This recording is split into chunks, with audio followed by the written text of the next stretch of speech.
Hey guys, what's going on? It's John, Gamester81, and here at the Retropalooza 3 event, and we're here outside Dallas, Texas. Let's go check it out.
Guys, what's going on? I'm here with Scott from the Video Game Sellers. We're here at Retropalooza 3.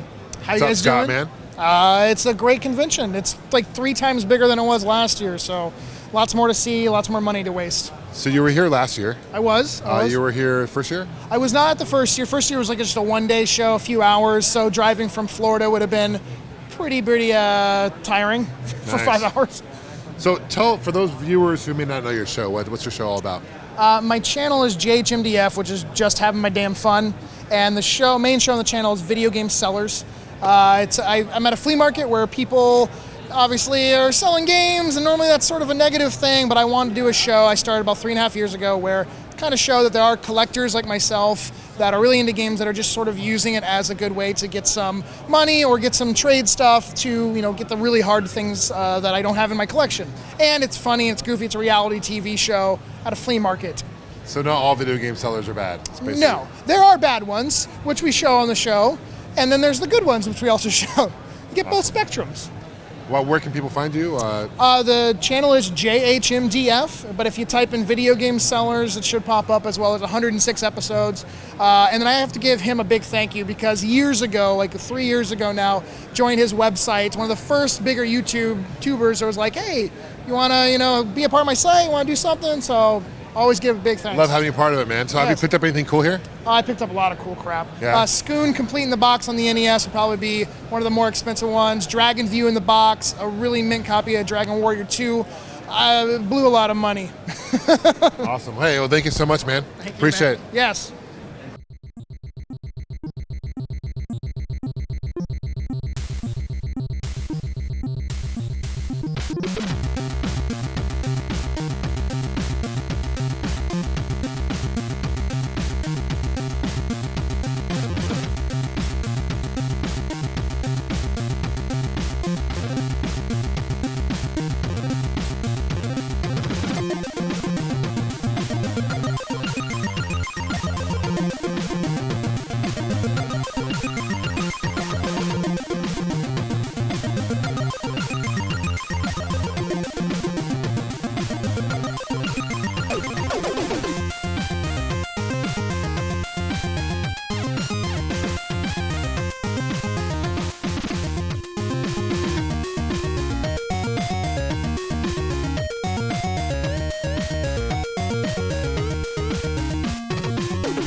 Guys, what's up? I'm here with Thor. I mean Wood. I haven't got the hair down. If I had the hair down, that would work a lot better. That's true. That's true. What's up, Wood? How's it going, man? Yeah, not bad. How are you having fun? Retropalooza is awesome. Now, you went last year. Yes, I did. How was it compared to last year? It's bigger, and I would say it's better because I managed to pick up a $25 copy of Metal Storm for the NES. Oh wow! So I'd say it's better this year. I'm liking it. What other cool finds have you found? I was actually given probably like one of the nicest things I've been given, and that was a Ninja Gaiden 3 for the NES. Okay. So I was given that, which is awesome, and I managed to pick myself up a box copy of Back to the Future on NES. Very cool. I'm filling some gaps in that collection, which is great. Now I love your channel, your show. You have several different series on your show. You have Morningwood. You have the Game Quest. Game Quest. So kind of explain to those who haven't seen your show what you do. Okay, so basically the Game Quest, a good way of summing that up is like the Game Chasers, but in Australia. And for those who haven't seen the Game Chasers, it's pretty much like a reality show where I go around and go to garage sales and markets and shops and try and find cheap NES, NES games, like whatever I can find, and I document it and film it like an American Picker style show. And then the Morningwood is a weekly, every Wednesday I do like an update talk show with a random guest. I don't think I've had you on yet. I need to get you on. But that's the fun part. I get a random guest on and we just talk about whatever's current. Gaming, movies, TV shows, anything nerdy. Okay. So, and it's at the Morningwood. Where can people find you then? They can find me on my channel, which is Beat 'em Ups on YouTube.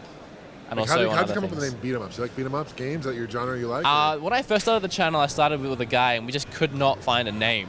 And his name is Kane, and we were going to start the show with The Legend of Wooden Kane, and we decided that was way too generic. So instead, we chose Shoot 'em Ups, then decided that could be interpreted wrong.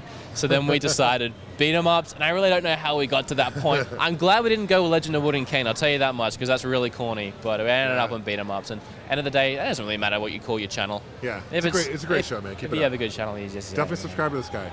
I appreciate it. All right, man. Cheers.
Guys, what's up? I'm with Joe Granado. We're here talking about Mystic Searches. What's going on, man? So you got a project going on, NES and documentary? NES documentary tutorial series for folks who want to get into homebrewing or post-market development is a nicer way to put it. Yeah, nice. So you are kind of the project lead and you're the programmer on this. Yep. Speak us through the process of how that comes to be. Now, you wrote the story as a kid? Yeah, so when I was an 8-year-old kid and Nintendo was like life and everything that existed was, filtered through the guise of Nintendo. The first girl who ever called me on the phone that I had a crush on called me with questions about a Nintendo game. So Nintendo was my life, and but it wasn't a passive experience for me. It prompted me to want to create things, like my own stories, and I actually designed a game with a friend of mine, and we sent the plans in a Nintendo in a little letter that said, please send us the stuff we need to make our game, thank you. And send it to Nintendo America. Did you ever hear back from them? Or no? We got the form letter back and all of our design plans back, and they said, "Oh, sorry, we can't take unsolicited things, and stay in school, don't do drugs, whatever." And got buried and put away. And 25 years later, visiting my parents' house up in New York, found the box with all that stuff in it. Wow. And I said, "Oh, I'm a programmer now. I can make this." So it started the idea for a documentary. What if we took modern creatives, like a established cartoonist and illustrator for like comics, right, and a fantasy novelist that's actually like a published Simon & Schuster fantasy novelist, and a film score composer, and we got them all together, and we made them retrofit their skills and reduce their skills down to what would fit on an 8-bit cartridge, Yeah. could they make a compelling experience? Right. And that's what the documentary is all about, making those games based on those design documents with that team of modern creatives. Developing a game for a retro console, would you say is more difficult than Oh my developing God. a game for today? Okay, so check this out. I've developed games for today. Okay. Like I've become a programmer. I Right. was one of the first people using Unity. I taught Unity for 6 years. Okay. What it took me 8 to 10 months to program on the NES so far, I could easily, other than the art assets, I could easily do the programming for that in one of those 48-hour game jams, and have time to And sleep. you don't have the limitations to worry about either. With the Right, modern you don't have to worry consoles. about memory management or anything like that. Yeah. Well, I'm excited for this game, man. So when Thanks. can we expect to see it?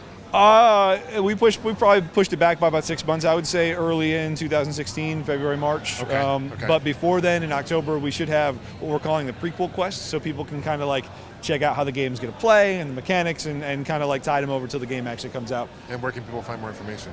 www.thenew8bitheroes.com. Right now, it leads to our Facebook, and the site will be up in the next couple days. Yeah, very cool. Thank you guys. Definitely check it out. Thanks, man.